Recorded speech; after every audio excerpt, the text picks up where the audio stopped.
안녕하세요. 오늘 대륙분과 한일 대륙분 공동개발협정에 대해서 같이 살펴보게 될 제주대학교 법전원의 최지현이라고 합니다. 반갑습니다. 자, 앞서서 우리 대륙붕에 대해서 유엔 해양법 협약에 대해서 많이 공부를 하셨을 텐데요. 이번 시간은 대륙붕입니다. 유엔 해양법 협약은 대륙붕에 대해서도 규정하고 있습니다. 유엔 해양법 협약에 따르면 대륙붕에 대한 연안국의 주권적 권리 그리고 배타적 관할권을 인정하고 있습니다. 주권적 권리란 무엇입니까?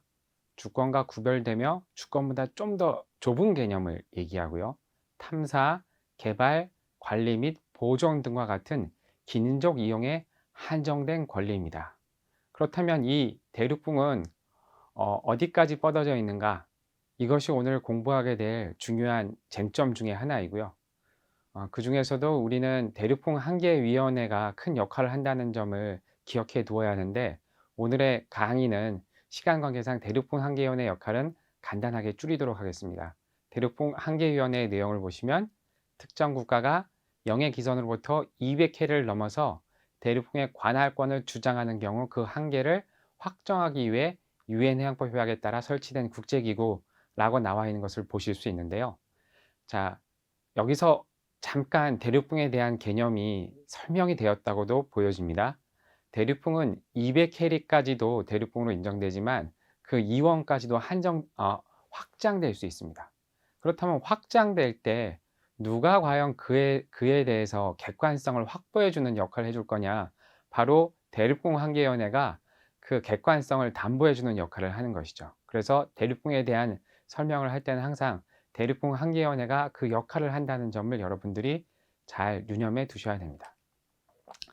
자, 대륙붕이라는 것은 무엇이냐? 여기 가장 이상적인 해양 지형도가 나와 있습니다. 보시면은 어 저기 영해기선 여러분들이 배운 게 보이실 거고, 그다음에 12L의 영해가 보일 겁니다. 그리고 배타적 경제 수역이라고 해서 영해기선으로부터 200캐리까지, 그중에서도 12L이 영해를 뺀 구간을 배타적 경제 수역이라고 합니다. 여기까지 다 배우셨을 텐데, 그러면 그 밑에 있는 해저와 하층토를 대륙붕이라고 합니다. 그런데 화살표를 보시면 배타적 경제 수역보다 대륙붕은 좀 더 길게 표시가 있는 것을 여러분들이 보실 수가 있습니다. 윗단에 보시면. 자, 대륙붕이라는 것은 200캐리까지일 수도 있지만 지금 보는 바와 같이 화면상에 나타나는 퇴적암이라고 해서 이 퇴적물이 200캐리 밖으로까지 연장되어 존재하고 있는 그러한 구간도 있습니다. 모든 대륙붕이라는 것이 200캐리 안으로만 존재하는 보장은 없거든요. 그래서 200캐리 밖으로도 대륙붕이 연장되어서 갈 수 있다. 그리고 그 한계가 정확하게 숫자로 유엔 해양법 협약에 표시되어 있지 않기 때문에 지금과 같이 점선으로 저렇게 대륙붕이 표시되어 있는 것입니다. 자, 그렇다면 대륙붕의 개념이 과연 무엇이길래 이렇게 대륙붕에 대해서 명확한 기준점을 제시해 주고 있지 못하느냐? 배타적 경제 수역과 비교해서 말이죠. 배타적 경제 수역은 200캐리까지가 배타적 경제 수역이었잖아요. 자, 그렇다면 왜 그런지 한번 살펴보겠습니다. 유엔 해양법 협약 제 76조를 봐야 됩니다. 유엔 해양법 협약 76조는 대륙붕의 정의에 대해서 규정하고 있는 조문입니다. 1항부터 보시죠. 연안국의 대륙붕은 영해 밖으로 영토의 자연적 연장에 따라 대륙변계의 바깥 끝까지, 또는 대륙변계의 바깥 끝이 200캐리에 미치지 아니하는 경우 영해기선으로부터 200캐리까지 해저 지역의 해저와 하층토로 이루어진다라고 규정하고 있습니다. 자, 해저 지역의 해저와 하층토는 맞는데 두 가지 방식으로 규정을 하고 있어요. 하나는 후단부터 먼저 보시면 대륙변계의 바깥 끝이 200캐리에 이르지 아니하는 경우엔 200캐리까지, 영해기선으로부터 200캐리까지, 모든 국가들이 200캐리까지는 무조건 대륙붕을 가진다는 겁니다. 그런데 그 앞서서 대륙붕의 정의에 대해서 뭐라고 얘기하고 있냐? 대륙붕은 자연적 연장에 따라 대륙변계의 바깥 끝까지 라고 규정되어 있습니다. 사실상 원래 초안자들이 의도했던 것은 대륙변계의 바깥 끝까지라는 개념이었는데요. 이에 따르면 대륙변기의 바깥 끝이 200캐리가 안 되는 국가들이 있었습니다. 그러한 국가들 대표적으로는 남태평양상의 동태평양 연안에 있는 칠레와 페루 같은 국가를 들 수 있을 텐데요. 그러한 국가들의 경우에는 대륙변기의 바깥 끝이 약 60캐리도 안 됩니다. 그런 국가들은 이러한 대륙붕의 정의에 찬성할 수가 없겠죠. 그래서 반발을 했기 때문에 배타적 경제 수역 제도를 이미 200캐리까지로 확정하자고 초안 작성자들이 어느 정도 합의를 이룬 상황이었기 때문에, 그렇다면 협약을 체결을 위한 어떤 타협점으로 200캐리까지는 모든 국가들이 대륙붕을 가질 수 있도록 규정하고 있는 것이죠. 그래서 이런 두 가지 약간은 상반되는 정의 규정이 하나의 조문에 들어오게 된 것입니다. 첫 번째로는 모든 국가들은 200캐리까지는 무조건 대륙붕을 가질 수 있다. 근데 원칙에 따라서 원래 규정하려고 했던 의도에 따라서 대륙 변개의 바깥 끝까지, 그것이 바로 대륙붕이다 라고 확정을 하고 있는 것이죠. 200캐리까지라고 하면 너무 확정적으로 우리가 확인할 수 있어요. 그렇다면 대륙 변개의 바깥 끝이라고 하면 우리가 이게 확정이 안 되잖아요. 자, 그렇기 때문에 그 이후에 조문이 필요합니다. 자, 대륙 변개의 바깥 끝까지라고 했는데, 그러면 대륙 변개란 과연 무엇이냐? 대륙 변개는 연안국의 육지의 해안 아래쪽 연장으로서, 이 다음부터가 중요해요. 빨간색. 대륙붕, 대륙사면, 대륙융기의 해저와 하층토로 이루어진다 라고 이야기하고 있습니다. 대륙붕, 대륙사면, 대륙융기. 대륙붕에 대해서 정의하면서 대륙변개란 결국엔 대륙변개가 대륙붕이라고 얘기하고, 그리고 대륙붕, 대륙사면, 대륙융기라고 해서 약간 여러분들이 혼동이 가실 수도 있는데, 그럴 때는 옆에 나와 있는 영어 조문을 보십시오.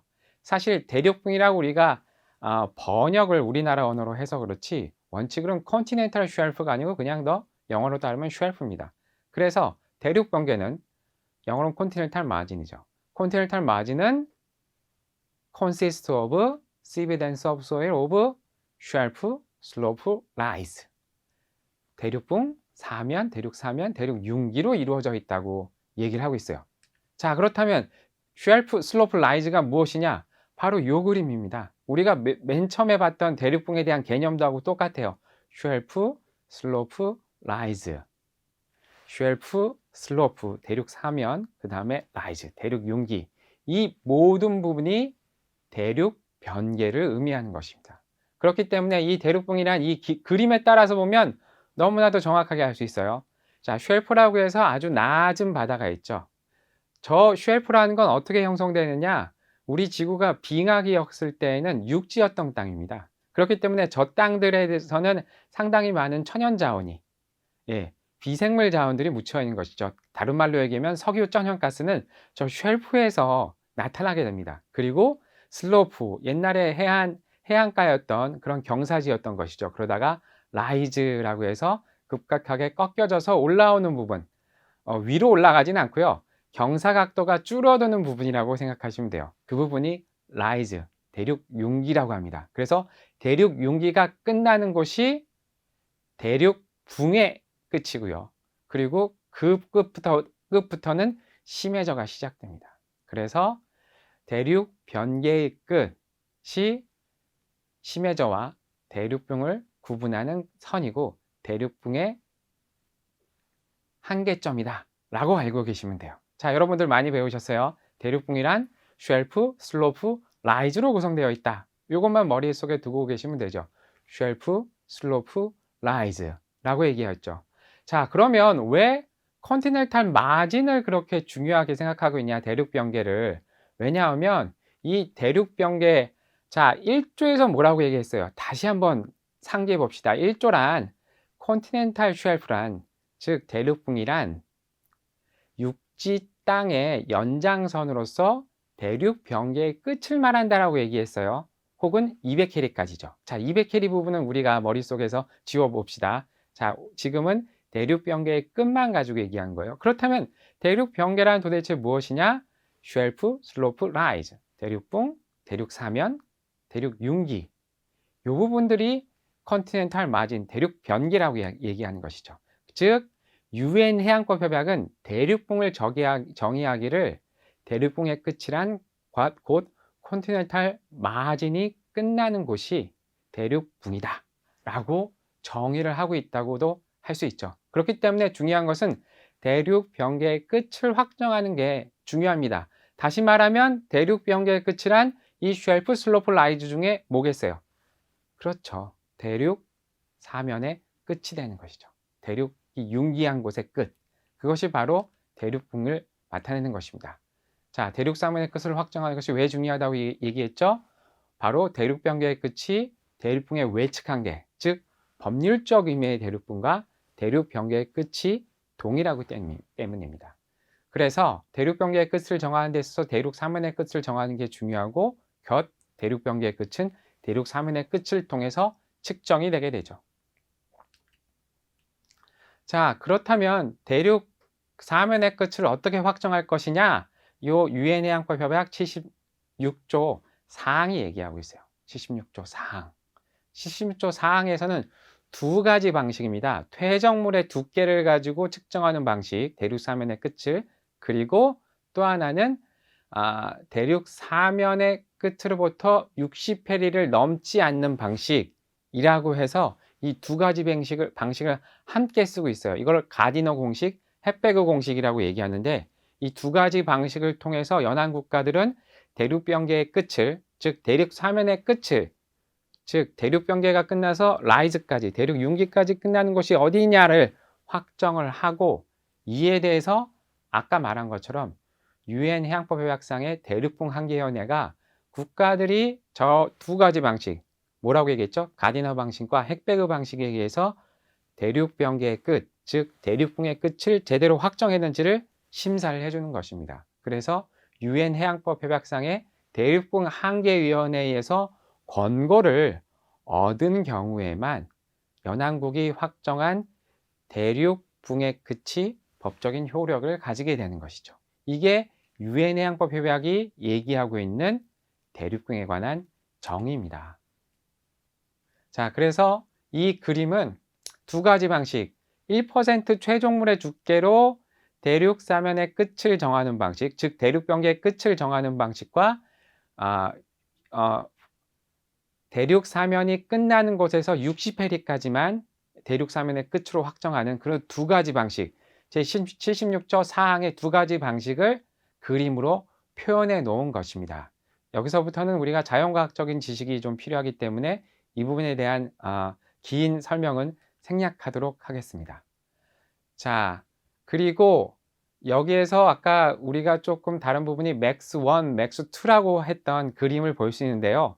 자, 요것은 유엔 해양법 협약이 대륙 사면의 끝, 즉 대륙 변개의 끝이 너무나도 많이 확장되는 것을 제한하기 위해서 어떠한 제한점을 둔 겁니다. 그래서 영해기선으로부터 350페리 지점되는 지점까지 맥스 1이죠. 그리고 2500m 등심선에서 수심의 깊이가 2500m가 되는 등심선에서 100마일까지, 100해리까지 이 두 가지 중에서 가장 멀리 나가는 선을 채택해서 요걸 한계선으로 정할 수 있습니다. 그래서 국가들이 무한정으로 푸도브 슬로프를 기준으로 60페리를 늘리거나 내지는 1% 충정물의 길이를 무한정으로 산술 방식에 의해서 많이 앞으로 나갈 수도 있거든요. 그 부분을 제한하기 위한 것이 여기 지금 나와 있는 5항의 취지입니다. 그래서 5항은 그 두 가지 방식, 가디너 라인 방식, 가디너 방식과 햇베그 방식에 대해서도 제한을 두고 있다라고 알고 계시면 됩니다. 자, 그래서 예시로 제가 어떻게 설명하고 있는지를, 설정하고 있는지를 넣어놨는데 이 부분은 여러분들이 한번 그림을 보면서 한번 연습해 보시기 바랍니다. 대륙 사면의 끝으로부터 60페리를 선택하거나 내지는 1% 퇴적물의 두께 둘 중에 하나를 선택해도 되고요. 두 개 중에 여러분들은 가장 많이 나가는 것을 선택할 수 있어요. 그런데 그 많이 나가는 선을 선택했다고 하더라도 해안선으로부터 350페리 선 내지는 등심선으로부터 2500m 수심으로부터 100캐리까지 나간 선, 둘 중에 가장 멀리 나가는 선을 여러분들이 사용해서 대륙붕의 한계, 대륙붕의 끝을 확정할 수 있는 것입니다. 자, 그러면 이에 따라서 우리는 우리나라와 관련된 문제를 한번 살펴볼 것인데, 한일 대륙붕 공동개발과 한일 대륙붕 공동개발에 관한 이야기입니다. 한일 대륙붕 공동개발에 관한 부분은 제가 이 슬라이드 그림에 잘 실어놨는데, 자, 보세요. 빨간 선을 먼저 보세요. 빨간 선에 보시면 200캐리, 우리나라로부터 남한으로부터 200캐리까지 뻗어나가는 선이 보이죠? 그리고 왼쪽에 보시면 또 회색 점선이 보입니다. 이게 일본으로부터 200캐리까지 뻗어져 나가는 선입니다. 그리고 그 바로 옆에 중국 해안으로부터 200캐리까지 뻗어져 나가는 선이 나오죠. 자, 그러면 우리가 한일 대륙붕 공동개발 협정은 한국과 일본이 체결한 것이기 때문에 이 두 국가의 선만 가지고 봅시다. 200캐리 선이 서로 중첩하고 있죠. 한국도 200캐리를 다 가질 수 없고 일본도 200캐리를 다 가질 수가 없습니다. 왜냐하면 두 국가 사이의 해안의 길이가 400캐리가 안 되기 때문이죠. 그래서 중첩하는 수역에 대해서는 우리가 공동개발구역을 설정해서 두 국가가 공동으로 개발을 할 수 있습니다. 그게 유엔해양법 협약이 규정하고 있는 내용들이고요. 자, 유엔해양법 협약 규정 취지에 맞춰서 우리는 이미 74년에 한일 대륙붕 공동개발 협정을 체결하고 한일 대륙붕 공동개발구역을 설정해 놓았는데, 보시면 잘 보십시오. 가상 중간선을 기준으로 해서 우리나라보다 일본 쪽으로 많이 치우쳐져서 한일 대륙붕 공동개발구역이 설정되어 있는 것을 알 수 있습니다. 왜 그랬을까요?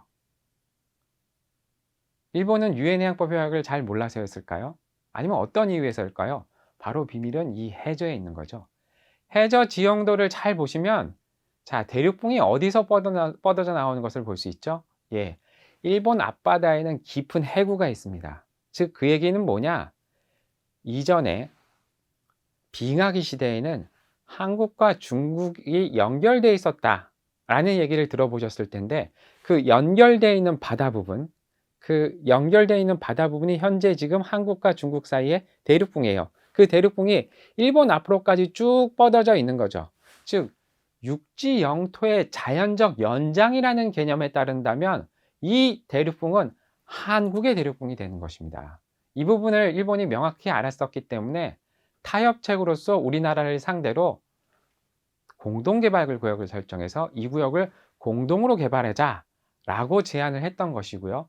그때 74년대 우리나라는 이러한 일본의 제안을 대승적으로 수용을 해서 한일 대륙붕 공동개발협정을 체결했던 것입니다. 자, 보세요. 이게 70년대에 있었던 한국과 일본, 타이완 사이의 광구 중첩도입니다. 타이완도 이 해역을 개발하겠다고 광구도, 즉 석유 광구를 설정한 구역도를 만들었고요. 일본 역시도 이 구역을 개발하겠다고 광구도를 만들어 두었습니다. 그리고 한국 역시도 만들어 두었던 거죠. 이 세 국가들의 광구가 상당히 복잡하게 연결되어, 중첩되어 있는 해역이라는 것을 알 수 있을 텐데, 이게 당시 69년도, 60년대 후반부터 70년대 초반까지 있었던 이 해역의 광구도입니다. 우리도 69년 말에 70년대 초에 이 광구도를 설정해서 보시면은 7광구라고 하는 것이 한일 대륙붕 공동개발구역과 상당 부분 중첩되어 있는 것을 확인할 수 있습니다. 이 7광구에 해당하는 것에 대해서 일본이 공동으로 개발하자라고 얘기를 해서 우리가 7광구를 대부분 포함하는 7광구를 약간 더 넘어서는 해역을 대륙붕 공동개발구역으로 설정했던 것이죠. 자, 왜 이런 대륙붕 공동개발구역이 설정되었는지는 제가 해저 지형도를 통해서 설명을 해줬고, 그 해저 지형도의 육지의 자연적 연장이라고 했던 그 근거가 무엇이냐? 대륙붕의 근거가 바로 이 1969년 북해 대륙붕 사건이었습니다. 자, 보시면 영어 내용을 제가 일부러 실어놨는데, Submarine areas concerned may be deemed to be actually parts of the territory over which the coastal state already has dominion 이라고 해서, 이 대륙붕이라는 것은 결국에는 육지 영토의 연장이라는 개념들을 여러분들이 확인하실 수가 있어요. 그래서 이 북해 대륙붕 사건 이후로 국가들은 이 대륙붕의 연장 개념에 따라서 국가들의 대륙붕을 설정하기 시작했고요. 우리나라 역시 그래서 7광구까지 가상 중간선을 넘어서는 공간까지를 우리나라의 대륙붕으로 설정했던 겁니다. 하지만 일본은 이 부분에 대해서 자기네들의 이익이 약했기 때문에 우리나라를 상대로 공동으로 개발하자는 제안을 했었고요. 그래서 우리나라는 그 제안들을 받아들여서 대륙붕 공동개발협정을 체결했던 것이죠. 연역을 좀만 다시 살펴보겠습니다. 자, 이 해역이 대륙붕의 연장, 육지 영토의 자연적 연장이라는 것은 알겠는데 그렇다고 해서 중요한 자원, 즉 석유나 천연가스 자원이 있는 것은 아니죠. 석유나 천연가스 자원이 있다는 것은 69년도 이카페라고 하는 그 극동위원회에서 파견한 과학자들이, 후원을 받은 과학자들이 여기서 과학조사를 하게 됩니다. 이 과학조사 결과 밝혀진 것이 이 해당 지역에 엄청나게 많은 석유가 묻혀져 있다. 그리고 이 해역은, 이 지역은 특히 두 번째 보시면 황해 지역은 세계에서 두 번째로 매장량이 많은 지역일 수 있다라는 엄청난 보고서를 이카페 보고서라고 합니다. 이카페가 내게 되죠. 자, 이러한 상당히 장밋빛 섞인 전망이 69년도에 나왔습니다. 그리고 이에 따라서 국가들은 앞장서서 아까 보여드렸던 광구도를 다 설정하게 되는 거죠. 예, 그 근거가 됐던 것이 저 자연과학적으로는 이카페에 엄청나게 많은 석유가 있다. 그리고 69년도에 북해 대륙붕 사건, 이것이 합쳐져서 오늘날의 한일 대륙붕 공동개발협정을 만든 것이죠. 자, 협정 체결 관련된 역사도 오른쪽에 한번 보겠습니다. 69년도에 우리가 먼저 해저광구개발법을 제정을 하고요. 그리고 이에 따라서 우리는 일본을 상대로 해양경계협정을 자연적 연장에 따라서 하자고 주장을 하고, 일본은 중간선에 따라서 해야 된다라고 주장을 했습니다. 이에 따라서 두 국가의 입장을 절축해서 74년도에 한일대륙 공동개발협정을 체결하게 되죠. 한국은 먼저 비준을 했지만 일본은 비준하기까지 3년이라는 시간이 걸렸고, 이에 따라서 발효된 것은 78년이었습니다. 자, 한일대륙군 공동개발협정은 어떻게 되어 있냐? 31개의 조문이고요. 부속소가 있습니다. 그리고 부속소에 따라서 광구를 한일대륙군 공동개발구역을 나눠줄 수가 있는데, 이 광구는 첫 번째에는 9개 소광구로 출발했다가 8년이 지나고 나서, 8년 동안의 1차 탐사 기간이 지나고 나서 다시 6개의 소광구로 나누어지게 됩니다. 조약의 발효 기간은 발효 시점으로부터 50년까지, 즉 1978년부터 2028년까지 50년입니다. 78년 당시에는 상당히 긴 기간이라고 생각을 했는데, 지금 오늘 2021년 녹화하는 시점은 12월인데요. 12월의 시점에서 보니까 몇 년이 안 남았습니다. 7년 이후, 7년도 안 남았죠. 2028년 6월에 가면 종료할 수 있기 때문에 상당히 짧은 시간이 지나면 이제 대륙군 공동개발협정은 종료될 수 있는 상황인 거죠. 자, 모델 2 협정이라고 얘기하는데요. 공동개발협정도 여러 가지 모델이 있습니다. 첫 번째는 한 국가만 실제 개발을 하고 다른 국가는 이익분배만 참여하는 모델. 두 번째 모델은 조인트 벤처를 만드는 방식. 세 번째는 단독기구, 하나의 단독기구를 관련된 두 국가 내지 세 국가가 모여서 만든 다음에 그 단독기구가 공동개발을 하는 방식인데, 이 한일대륙군 공동개발협정은 모델 2 협정이라고 얘기를 하죠. 자, 그래서 어떻게 공동개발을 하느냐? 먼저 각국이, 당사국들이 각 개별 광구의 조광권자를 지정합니다. 아까 소광구를 9개로 나눴다가 6개로 나눴다고 했죠. 자, 각 한일대륙군 공동개발구역에는 맨 처음에 9개로 나눠진 소광구가 있었고, 그 이후에는 6개로 나눠진 소광구가 있었다고 이해하면 되는데요. 자, 이 소광구마다 하나의 조광권자를 지정을 해줄 의무가 국가들한테 부여되어 있습니다. 그리고 이 선발된, 지정된 조광권자들은 조광권자들끼리 서로 만나서 운영협정을 체결하고, 이 운영협정을 통해서 4인 간의 일종의 계약인 거죠. 이 운영협정을 통해서 운영권자를 지정하면 이 운영권자는 배타적 지배권을 가지게 됩니다. 자, 그리고 이 조광권에는 탐사권과 채굴권이 있는데, 탐사권은 해저 자원이 있느냐 없느냐를 탐사하는 기간이기 때문에 8년이면 충분하고요. 채굴권은 이를 상업성이 있는 광물 자원, 즉 석유나 천연가스 자원이 있다고 해서 이것을 개발하는 기간이기 때문에 30년이 됩니다. 우리 한일 대륙공 공동개발협정은 탐사권까지만 설정이 됐었고요. 자, 그래서 8년의 기간이 주어졌습니다. 이행 경과를 보십시오. 1차 탐사 기간 9개 탐사 구역이라고 했죠. 그때 8년 동안 탐사를 했습니다. 굴착공은 7개를 우리가 굴착을 했는데 한일이 같이 1개에서 유가스 징후만 있었고요. 2개에서는 가스 징후만 있었습니다. 그리고 그 이후에 다시 한일이 정비를 해서 2차 탐사 기간을 갔습니다. 근데 2차 탐사 기간은 91년부터 94년까지였어요. 물론 시작할 때는 91년부터 8년이라고 해서 99년까지 하려고 했는데 그 이전에 94년에 탐사로 들어왔던 석유개발업자들이 조광권을 포기하고 나갔습니다. 그래서 94년까지밖에 실제 탐사 기간이 설정되지 못했고요. 자, 그러면 이 탐사 기간이 3년밖에 안 됐고 광구를 포기하고 나갔으니까 전망이 없었다라고 생각할 수도 있는데 그렇지 않습니다. 광구를 포기하고 나갔던 거는 석유 메이저 회사 중에 하나였던 브리티시 페트롤륨이란 회사였고요. 브리티시 페트롤륨은 이 지역에서 이 카페 보고서가 얘기한 것처럼 그렇게 많은 양의 자원은 있지 않다라는 판단을 내렸기 때문에 광구를 포기하고 간 것이지 석유나 가스가 전혀 없기 때문에 광구를 포기했던 것은 아닙니다. 자, 이런 상황이었기 때문에 일본은 이때부터 협정 이행에 상당히 소극적인 자세로 임하게 되죠. 그래서 이후에는 3차 탐사 기간 설정을 하지 않습니다. 예, 일본의 소극적인 자세로 3차 탐사 기간이 설정되지 않고 중간에 2001년도부터 한일 양국이 산업부 장관 회의를 통해서 MOU를 체결하고 이 MOU를 통해서 그 당시로서는 최신 기술이었던 3D 탄성파 탐사를 최초로 한번 실시했습니다.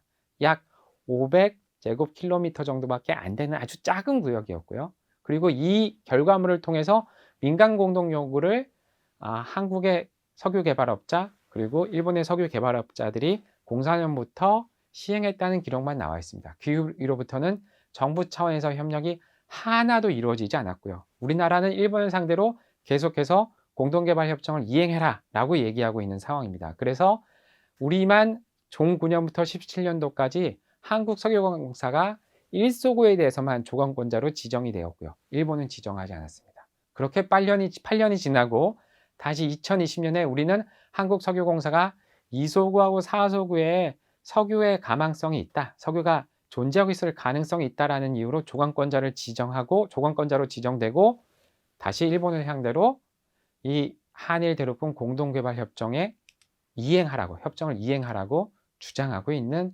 상황입니다. 자, 이 그림은 1차 탐사 기간에 9개 소구에 대해서 표시하고 있는 그림이고요. 두 번째는 2차 탐사 기간에 6개로 줄여서 소구를 만들었죠. 그리고 2002년도에 그 당시로서는 최신 기술이었던 3D 탄성파 탐사를 했던 구역이 표시되어 있습니다. 자, 마지막으로 종료 가능성에 대해서 제가 말씀을 드렸죠. 2028년에 종료될 수 있다고 했는데 그 근거는 31조입니다. 본 협정은 30년의 기간 동안 유효하며 그 후 본조항 제3항에 따라 종료될 때까지 계속 유효하다라고 얘기했는데 제3항은 뭐라고 얘기하고 있느냐?